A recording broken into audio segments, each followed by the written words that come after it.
I'm sure all of you have heard of somebody who's paying a late enrollment penalty related to Part D, and it can get quite expensive. You actually pay 1% of the national average premium for every month you didn't have Part D and you were supposed to. It can start out relatively small, but it can grow, and it's very difficult to eliminate down the road.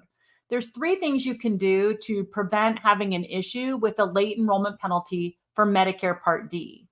Number one is if you're on Medicare already, you want to make sure that you have continuous Part D coverage. There's really no reason not to. There's some very low cost plans available that can have you on Part D, creditable coverage, and not worrying about penalties down the road.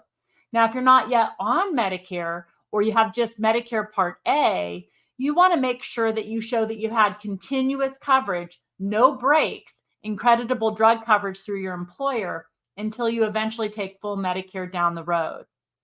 The second thing you want to do is always keep a paper trail from your Part A effective date forward.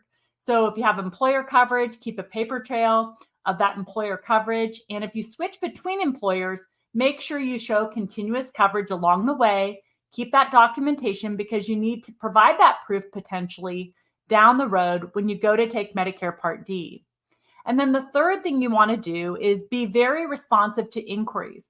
When you first enroll in Medicare Part D, whether that's a standalone drug plan or combined with a Medicare Advantage, if you've been late to Medicare Part B, you're going to get a notice from your prescription drug carrier on behalf of Medicare, essentially asking you, why didn't you have Part D prescription drug coverage since you had Medicare Part A?